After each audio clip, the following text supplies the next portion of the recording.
Hi, this is Rabbi Orlofsky, and welcome to the Rabbi Orlofsky Show. And whether you're watching with our friends over at Torah anytime, or wherever you watch or listen to your podcast, as always, thanks for including us in your day. I really appreciate it very much.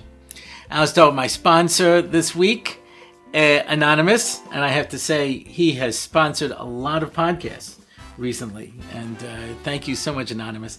Now, of course, sometimes it's anonymous, and like last time they actually gave their name. This is a dear friend of mine, who I'll call Joe Schwartz, but whose real name is Chaim Amlander. I'm just kidding. No, I'm not going to say his name, but he is a dear friend of mine, one of the funniest people I know, and extremely talented. And I love you, and thank you so much for continuing to be a part of our lives, and for some of the funniest quotes that we still share in our family. So I'll just give one. Mayday, Mayday. For those of you who don't get the reference in Aladdin, when he's saying something stupid to the princess, so the genie starts going, Mayday, Mayday. So evidently I was saying something that was getting me into trouble with my wife, and he starts going, Mayday, Mayday. That's one. We still use that one, but there are a lot of them. So thank you so much. As always, we're thrilled to just have you as part of our lives. Okay, so I'm at that point now, which happens every now and then. We've finished whatever it is that we were working on, and I say to myself, what should I talk about? And I did this to my wife, which always gets my wife very nervous, because she doesn't know what I should talk about either, right? You think there's a lot of preparation that goes into this. You met last time I produced Michal, and he'll testify that very often I just sit down and say, so what should I talk about? So as I was driving over, I had a number of ideas that came to me, and one of them was I was thinking, we haven't really talked about the parasha in a long time, and then I realized, the problem with that is that depending on when it comes out, where is it going to be relevant to? If you happen to watch it that week, if you're watching it a different week, how often do people in the middle of the summer just want to hear a shir on Parshas Vayeshev? Yeah. So I thought instead, I'll pick up something thematic. And the thematic thing that I want to talk about, Hashem, I've worked on my lisp over the years, yeah? The thematic thing that I want to talk about is something that's going on, obviously very relevant today. And that is, Bereshis is the foundation. Bereshis is where we talk about the Avos, the fathers of Klal Yisrael. And each one of them, of course, makes a major contribution. Can you repeat that? Each one of them makes a unique contribution to the development of the Jewish people. They built into us a certain spiritual genetics that lasts to this day, to the point where the Gemara in Baba Basra says, how do you tell if someone is descended from Avram, Yitzchak, and Yaakov, or from the Erev Rav, from the mixed multitude from Mitzrayim? So it says Jews are Rachmanim, Baishanim, and Gomlei Chasodim. Jews are generous. Jews have a sense of shame, what they call Jewish guilt, but we call it shame. Shame is the nervous system of the soul. If you don't feel ashamed of something, then you have to be a little suspicious. And they're merciful. They're merciful. I knew a guy who was working with kids who, guys who went off the derech, and he says, it's to a certain extent, it's easier to bring back a Jewish boy because it's hard for him to make it on the street. He can't just take a razor and slice up someone's face. He said to me, a black kid could, a Hispanic kid could, an Italian kid could, but for a Jewish kid, it's hard. It's hard. It goes against his nature. The late Jackie Mason used to say, so a Jew couldn't be a mugger. Can't pull out a gun and say, give me all your money. How much you got? Let's work something out. There's a certain level of cruelty that you have to really deaden that part of you to do, whereas other people, it comes very naturally to them. So there's certain aspects that the Avos put into us. At the same time, there is a counter force in the world that also comes from the Avos. And that's Yishmael and Esav, and the two of them become the leaders of the opposition. Eila v'rechev ve'eila v'asusim. Eila is Aleph and 35, and that's twice. There's Eila and there's Eila. Because the 70 nations of the world divide up 35 and 35. Yishmael is the one who takes half of the world, and Esav takes the other half of the world, and v'anachnu, Shem Hashem, right? We're left alone. We are the one sheep surrounded by 70 wolves. And so we see the development of our arch enemies. And they're completely different. They're completely different. That's why the scariest part of Bereshis is at the end of Toldos, when Yaakov goes off to get married and start the Jewish people. Esav marries the daughter of Yishmael, and the two forces join together. But they have a completely different approach. Esav is violent. He lives by his sword. He's a murderer. He kills. That's why when God offered him the Torah, he says, what does it say? Lo sirtzach. He says, don't murder, but the Torah says, I am a murderer. That's part of my nature. What bothered Yishmael was lo signov. Per adam, yad b'kol v'kol yad bo. I'm a thief. I steal. He's not by nature of a murderer. The fact that you can find Arabs who are suicide bombers is only because of the Esav influence where the two of them join together. But that Yishmael doesn't go that way. Yishmael is interested in pleasure. Pleasure. Someone asked Rabbi Moshe Shapiro once, the Chazal say of the 10 levels of zima, of immorality, obviously a particular type of immorality, Yishmael got 9 parts of it. So someone asked Rabbi Moshe Shapiro, goes, then why are they so makbid on sneas to an extreme extent? They wear burqas, you know what I mean, completely covered up. He says they have to because they live in a society of men who have no controls. So you have to cover up the women completely because they're totally out of control. That's the way that he put it. They describe their entire olam haba in terms of zima. That's what the next world is. Just as much women as a person could possibly imagine. In the words of Groucho Marx, another Jew who went off, why, there'll be more girls there than you can shake a stick at. If that's your idea of a good time, yeah. They have a different idea of what's a good time. And that's their olam, their whole olam haba is zima. So they're not blowing themselves up. That doesn't fit in with who they are, their national character. Now, there are 2 types of villains. I've made this clear many times during the past 3 years. When I was a kid, I read superhero comic books. I did not, chas v'shalom, read Archie or Richie Rich or those kind of things. I wasn't a girl, you understand? I read superhero comics, right? Why? Because there was a nebby kid who was picked on by everybody, and and it was escapist, literature for a boy who gets picked on, a little boy. As you can imagine, you can fly, you're invulnerable, you have super strength. Someone starts up with you, you can burn them with your heat vision. I was like, these are things. You escape into a make-believe world, right? But you can find Musa everywhere. Everything literature is a mushal. That's the power of literature. I'm not saying therefore a person should stop learning.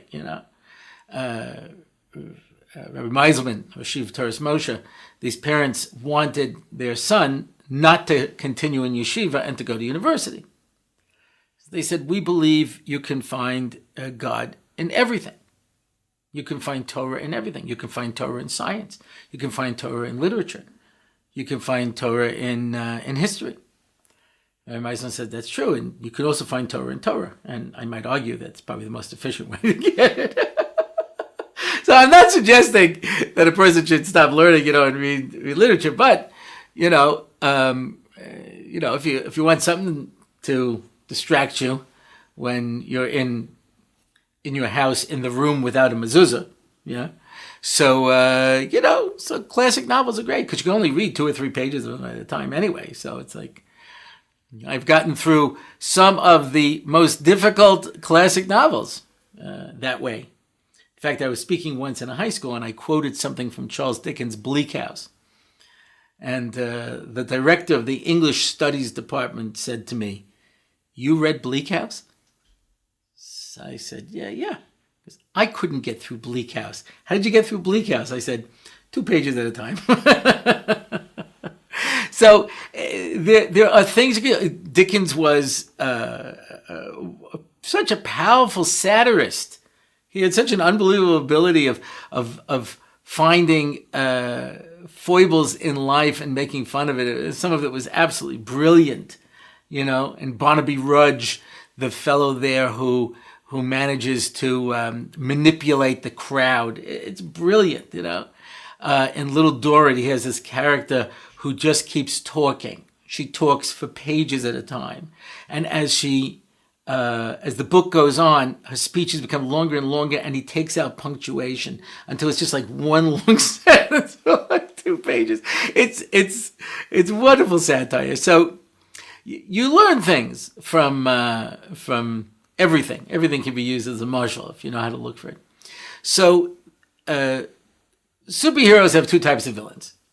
They have villains who are complete opposite of who they are. They have a particular set of skills. Superman. Superman is a strange visitor from another planet who came to Earth with powers and abilities far beyond those of mortal men, right? He's invulnerable. He flies. He has X-ray vision, heat vision, microscopic vision, super strength, all kinds of stuff. And he has 2 arch villains. One is Lex Luthor, who is a guy. And really, Superman could just burn him up and end it. But he's brilliant. There's no evidence that Superman is brilliant, is there? And he uses his intelligence to get Superman. And Superman has a certain code. He doesn't just kill people, but that's one of his arch enemies. The other one is General Zod, which makes sense. He's exactly like him. He's a Kryptonian. The 2 of them have to fight like Kryptonians. So the 2 of them fight. Yeah. So there's 2 types of villains. There are those that are completely not like you, and every superhero has a villain who's exactly like them. Iron Man fights another guy in a big iron suit. Captain America has to fight Red Skull, who also is a super soldier and got the super soldier serum. Yeah.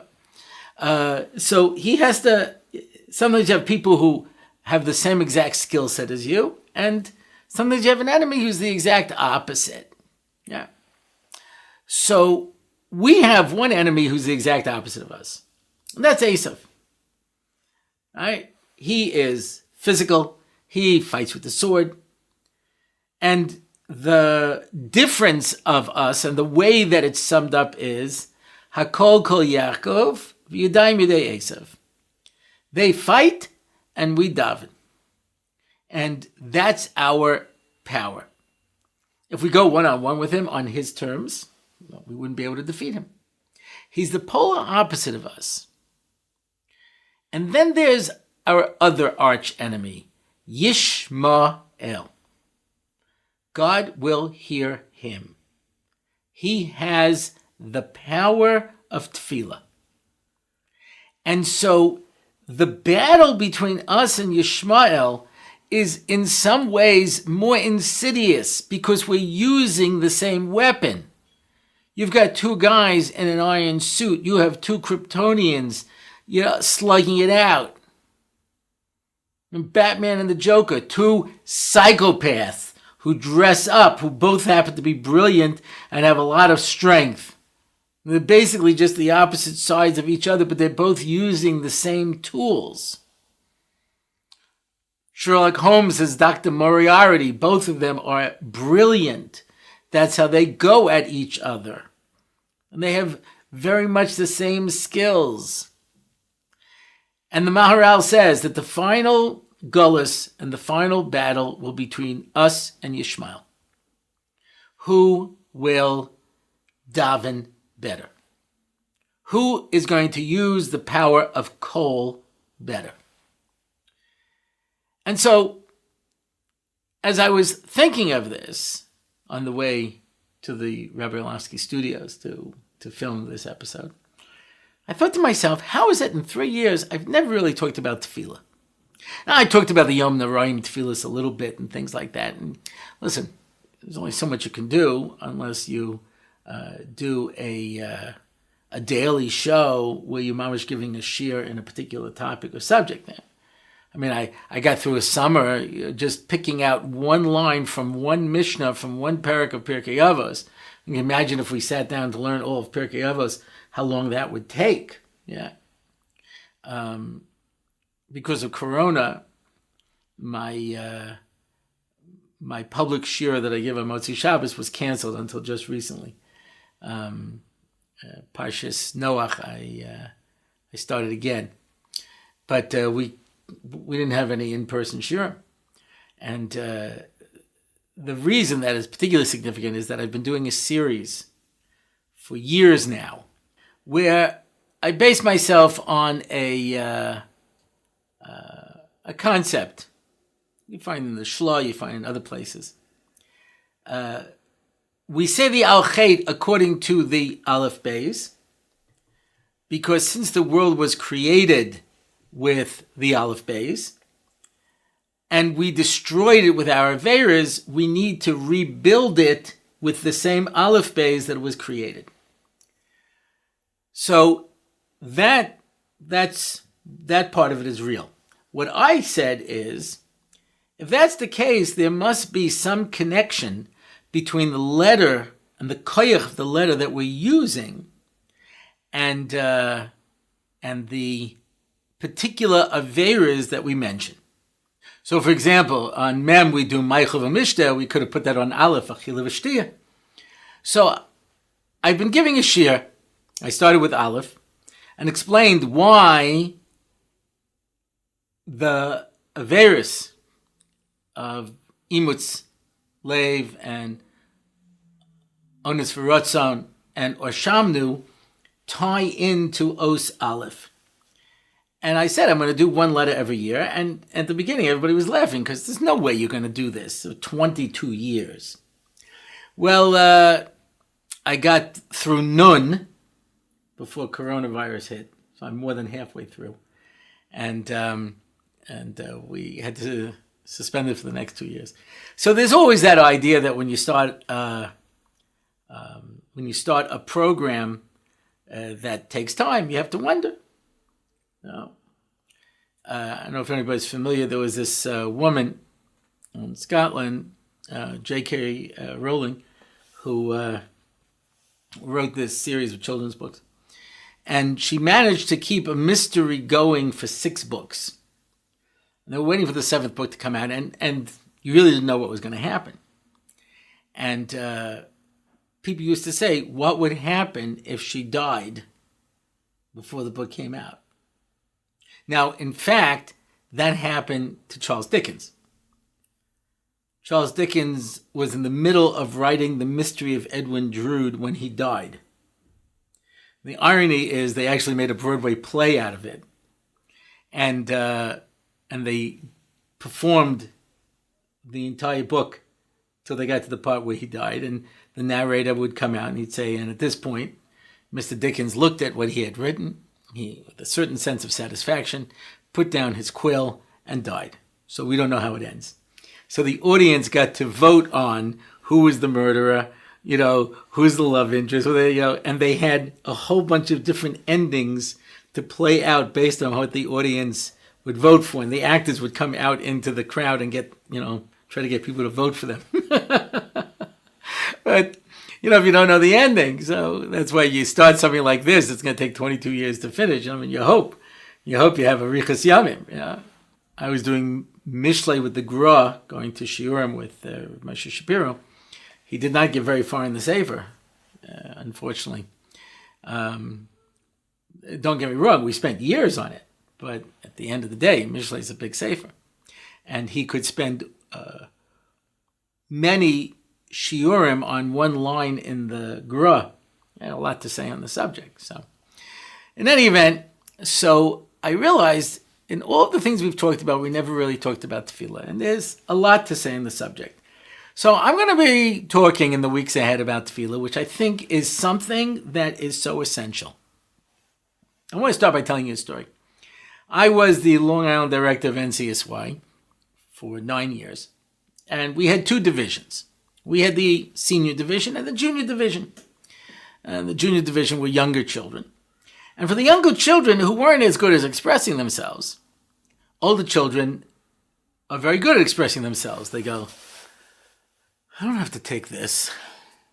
You see, with younger children aren't sure exactly how to put that into words. They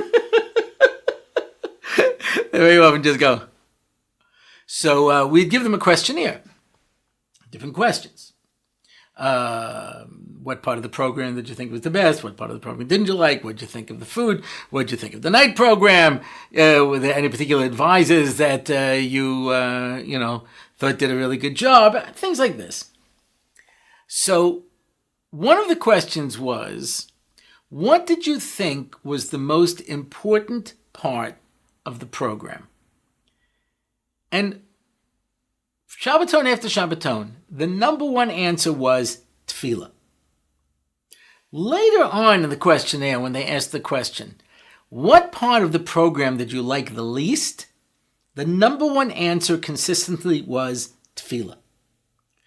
And I thought, that really just sums it up. Because everybody wants Tefilla to be meaningful, but it's not working. It's not connecting. All right? Mark Twain famously said, everyone talks about the weather, but no one does anything about it. Everyone wants to have meaningful tefillah. That's why when they come out with any of these meaningful tefillah books, which I don't understand how you can use them. Because if you try to daven with them, okay, Abraham,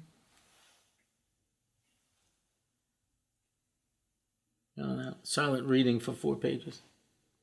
Okay, Yitzchak. That's it. It's not davening anymore. You're just reading. There is a certain value to that.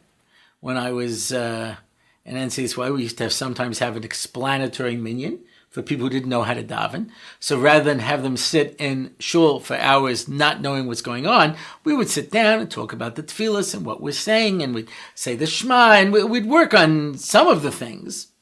But to make tefillah meaningful to a person, where you can feel something, va'avadatem b'chol levavchem u'b'chol nafshechem. So b'chol nafshechem means you have to give up your life. What's serving Hashem with all your heart? Says the Chazal, zui tefillah. That's tefillah. Tefillah is the avoda of the heart. And I want to say it's not just the service of the heart, it's the work of the heart. It's an effort. To make tefillah meaningful is a struggle. So many people who feel disconnected. I'm pretty sure I told this story once upon a time, but it relates to so many different levels. But I found this one particularly significant. I have a friend of mine who is a Rav, and he was discussing this issue that so many shuls have, that everyone talks. People come to shul and talk. My Rebbe, Zeichet Tzadik Lebrocha, Rabbi Yaakov Whale, he said once in class, he says, these two guys are sitting there talking in shul. I said, you have to come to shul to talk? He says, sure, I could daven at home, but I got no one to talk to. You understand? Like that. So people come to shul and they sit there and they talk, right? Miami Boys Choir actually wrote a whole song, Don't talk, just daven, your tefillas get reached, Hashem, right? And people struggled with this. And so this friend of mine asked me, what would you do? I said, me? If I was a rabbi of a shul and everybody was talking? I said, I would make a hashkama minyan, 7:15. And I'd say, there's no talking at this minyan, and anyone who wants to daven, come here. And the upstairs minyan will start at 9 o'clock. And when I finish davening, I'll come upstairs, and I'll sit by my lectern, and I'll learn. And I'll make the announcements, and I'll make the sermon. I'll shake hands with everybody, and I'll say, anybody who wants to daven, come downstairs. And up here, I'm not shushing you. Talk as much as you want. And frankly, if I had my druthers, I would take out the bima and just put in a big table with coffee and cake, and let everybody have a sit and talk. What's the point of having a davening if nobody wants to participate? That's what I told him.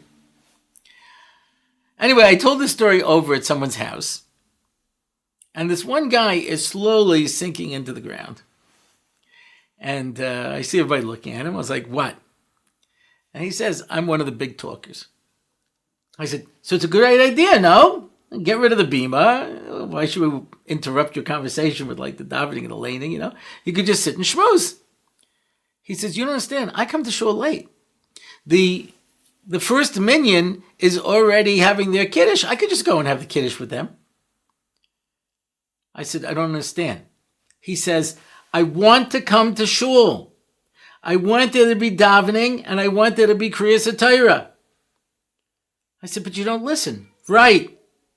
And you don't daven. Right. But I want to go to shul. What an amazing concept. This person is desperate to daven, but is completely disconnected from it. Doesn't know how. So, we're starting a new series, ding, ding, ding, our Tefilla series. And we're going to talk about different ways of how to make our Tefilla more meaningful, how to incorporate it,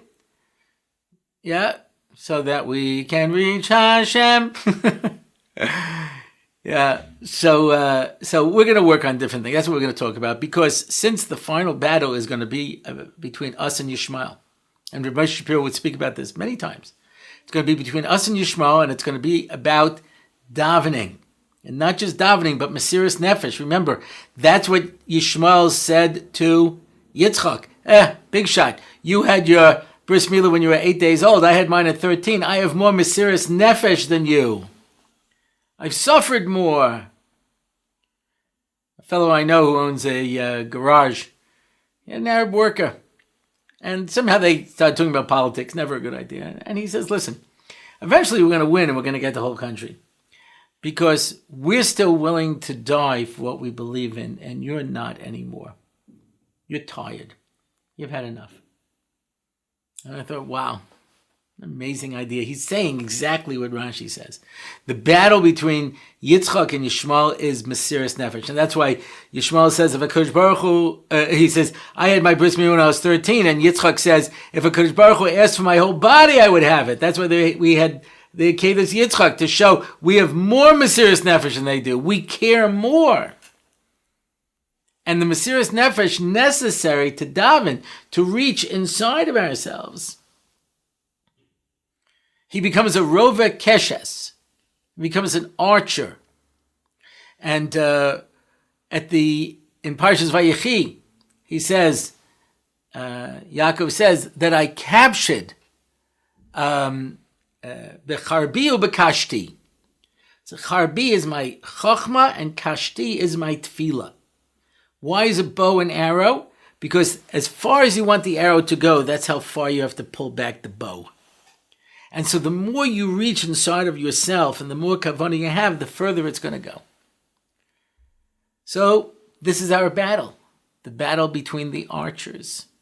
who is going to be able to send that arrow flying. And, anytime it says chetz in the Torah, the Chazal say, it means your tongue. Your tongue is an arrow because the words that you say go so far. You can kill somebody 100 miles away, 1,000 miles away with your words. Okay, well, that's our introduction to this topic. And I was about to say that's it for this week, but we started a new segment. It's called our question and answer segment. And we asked you to submit questions. We got a few questions. And I'm going to deal with one of them this week. Anonymous asks, by the way, that is not the same Anonymous as the one who sponsored the episode. Don't confuse the two. Yeah? Because, you have to make sure that you get it right? Different Anonymous. Yeah? Anonymous. Why did the Kohanim need a special doctor because they got colds from doing Avoda barefoot? If shluchei mitzvah, einan nizokין. I've always wondered about this. So, for those of you who don't understand the question, I'll explain the question. Kohanim have to wear the Big Day Kahuna, and that's it. They had these sort of pants that they wore underneath that came down to their knees, and they tied it with a little tie, a little belt. And then they put on this long shirt robe that went down to their feet and came all the way down to their hands. And that was tied with a belt, 32 amas long. That's a very long belt. And then they had a turban. They wrapped on the house. The Kohen Gadol got 4 more begotten, but this was the average Kohen outfit. You could not wear anything else. You couldn't wear your own personal undergarments. You couldn't wear any jewelry. You couldn't wear any socks and shoes. You worked barefoot. Okay, now, in the wintertime in Yerushalayim, it can sometimes get cold. And most of the Avoda was done at the Mizbeach, and the Mizbeach was outside, without a roof, or a roof, if you're from Chicago. And they're running around on the cold floor, and they're eating a lot of meat, not all of it cooked well done, which is the way that Jews have historically eaten meat until about 30 years ago. As Naskat Noadoris and all the Goyish influence came in, and you can find actual Jews eating meat that's rare. Rare, I mean dripping blood. It's almost mooing. Every Jew eats their medium well or well. It's the only way to eat a steak. My father was in the flour business. He used to work with caterers, and a caterer told him once, he says, you know how hard it is when I'm making a wedding and I need 400 end pieces? Because everybody wants a well-done piece. Nobody wants it's red. You eat red. Today, of course, if you go in and you order a steak that's anything that's more than medium, well, you're barbarian, It's like, we don't even serve that. We don't have that kind of meat, If you want, I can give you a brisket sandwich. A steak is a medium. So they didn't have time to cook all the meat. You have to make sure you only have till a certain time to eat these korbanos. So they had to eat them, and so they would get digestive problems. And it says there was a doctor on call to help them when they were suffering from eating not very well cooked meat, running around barefoot in the cold on the stone floors. So Anonymous asks, why did they have to do this? We have a rule, shluchei mitzvah einan nizokין, that a person who's doing a mitzvah is not going to get hurt. It ties in with the general principle that I always like to point out. You can never be wrong by doing the right thing. I had a young lady, may have told this story in the shidduch series. She wanted to marry a nice guy who was sitting and learning, and she was working for Partners in Torah. And the shadchanim she spoke to said, listen, a real yeshiva boy doesn't want a girl who's working in Kiruv. She's got a job in a regular office, and Kiruv, they hear that, they get scared. So she asked me, should I quit my job? I said, are you doing a good job? She said, yeah. I said, are you helping the organization? She said, yeah. I said, I don't know. My God doesn't punish people who's doing his work and helping Jews find their way back to Torah. It just doesn't work that way, not in my book. You're telling me that God won't let you find your shidduch because you're helping Klal Yisrael? I don't think so. So, Baruch Hashem, 6 months later, she found a nice guy, she got married. I don't usually have any endings to my stories, and I certainly try to avoid happy ones, but what can I do? Every now and then it happens. This is more like a Hasidic story. It has an ending, and it's a good ending. But, so shluchei mitzvah, einan nizukinn. So why should they get sick when they're doing the Avoda? So the Gemara in Sukkah, when it talks about this, gives one caveat. And that is, if the hezek is matzoi, this doesn't apply. Meaning, you don't have to expect something unusual. But neither can you not take something into account. Therefore, if you know that you need 3 hours at the airport in order to make your flight, and you show up 15 minutes beforehand, and you miss the flight, then you can't say, how did that happen? Mitzvah. No, you knew when you were supposed to come, you knew what you were supposed to do, and you didn't. The Gemara says, everything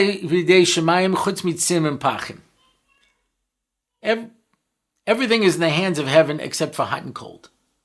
What does that mean?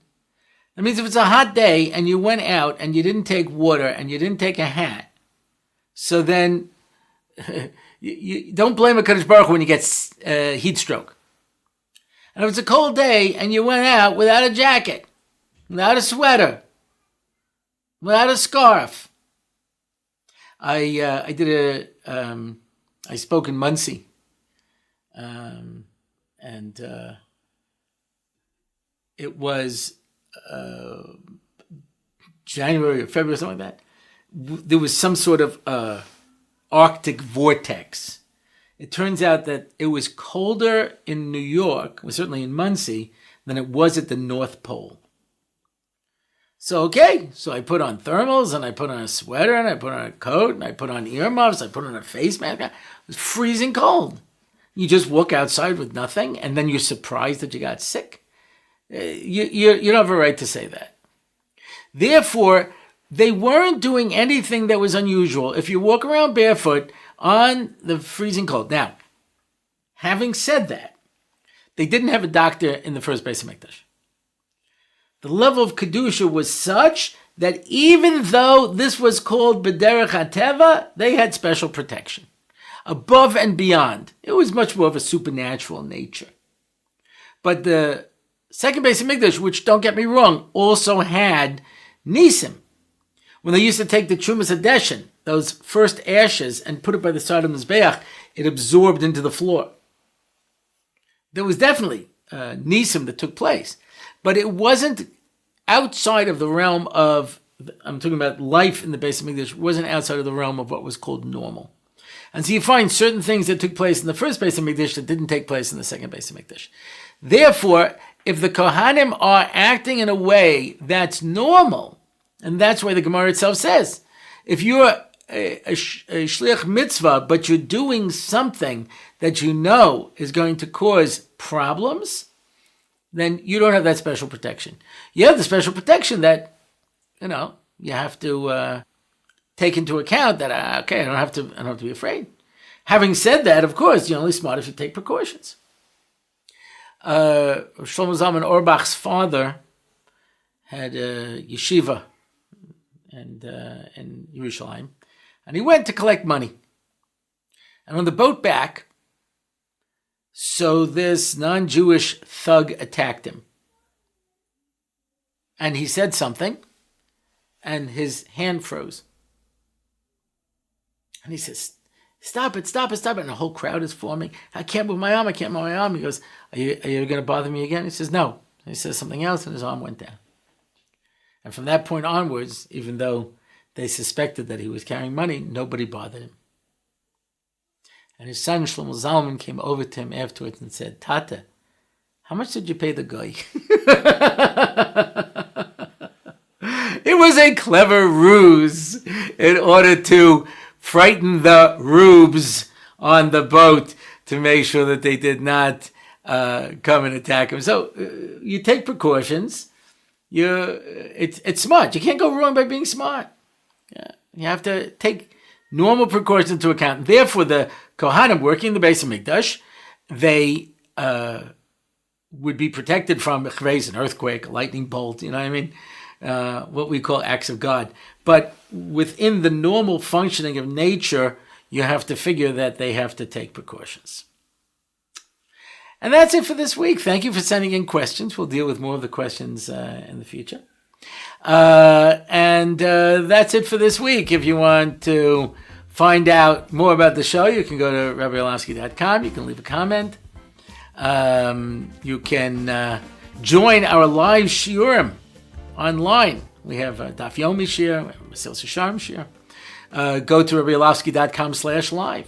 If you'd like to sponsor an episode, and I'm speaking to you, Anonymous, you go to RabbiOrlofsky.com/sponsor.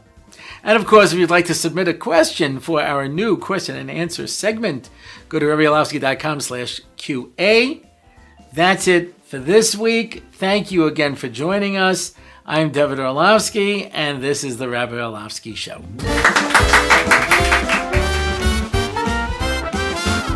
It's the Rabbi Orlofsky Show. Torah and Simcha, ready to go. It's the Rabbi Orlofsky Show. Knowledge and wisdom will help you grow. Lots of fun in every episode, and we don't have to rhyme. No, we don't. It's the Rabbi Orlofsky Show on RabbiOrlofsky.com. Torah anytime, YouTube and more. It's the Rabbi Orlofsky Show. Torah and Simcha, ready to go. It's the Rabbi Orlofsky Show. Till next time, till we meet again. It's the Rabbi Orlofsky Show. It's the Rabbi Orlofsky Show. It's the Rabbi Orlofsky Show.